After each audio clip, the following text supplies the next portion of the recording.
Ito akin, kumo ko ng extra large. Ito din sa akin. Large sa akin. Sige mga pre. Kukunin ko din mga sizes niyo. Wait lang ha.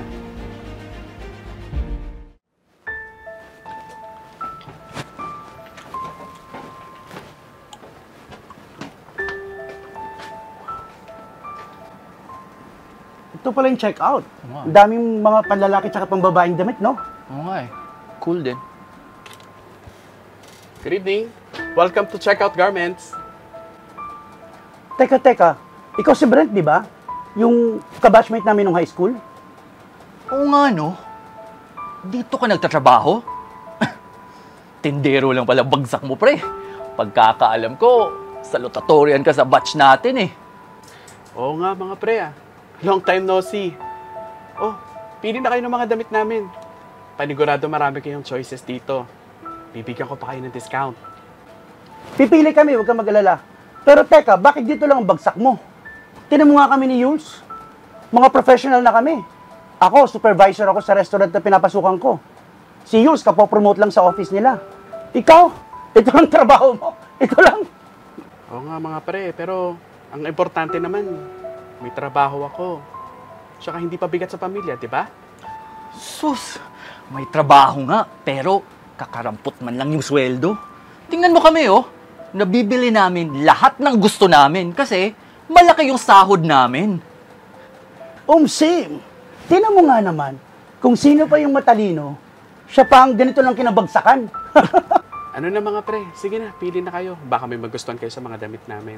Dahil dito sa checkout, bukod sa budget-friendly ang mga prices namin, good quality pa lahat ng items namin. Siguro naman, afford nyo yung mga damit namin.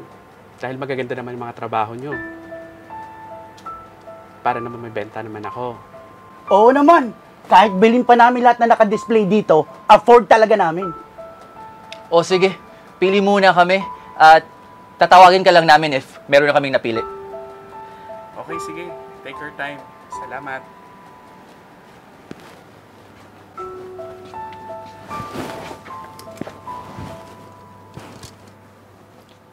Ito na sa akin.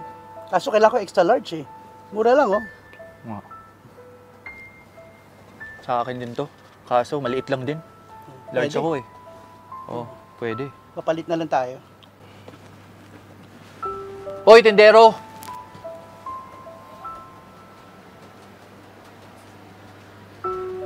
Ano mga pre? Nakapili na ba kayo? Ito akin, kumo ko ng extra large. Ito din sa akin. Large sa akin. Sige mga pre. Kukunin ko din mga sizes niyo. Wait lang ha. Tindero. Ito na yung mga sizes niyo, mga sir. Ito ba talaga ang size namin? Baka naman tatanga-tanga ka ba yan? Sigurado yan yung mga sizes niyo. Sir, magandang gabi po. Dumating na po pala yung delivery natin. Papirmahan na lang po yung invoice. Okay, sige. Salamat po.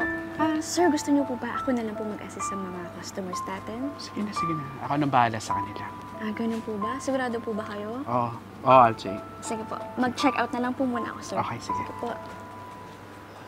Pre, ikaw may-ari ng shop na to? Oo, mga pre. Minsan tumutulong din ako sa mga staff ko, lalo na kapag busy sila. Tsaka, nag-enjoy rin kasi ako sa pag-assist ng mga customers eh. Iba pa rin kapag hands-on ka sa sarili mong business. Bakit naman di mo kaagad sinabi sa amin? Akala tuloy namin na tindero ka lang dito. Sa'yo pala tong shop na to. Ayoko kasing ipagyabang sa inyo, mga pre. Naniniwala rin kasi ako na anumang tagumpay ang natatamasa natin sa buhay, always be humble. Pasensya ka na pre sa mga sinabi namin kanina. Pasensya ka na pre sa mga sinabi ko din kanina. Wala yun. Basta, laging yung tatandaan na anuman ang tagumpay na nararanasan mo sa buhay, manatiling nakaapak sa lupa ang ating mga paa. Yan ang sekreto ko kung bakit successful itong business ko. Siya nga pala mga pre, yung mga damit na gusto nyo, sa inyo libre ko na yan. Di nga, salamat pre.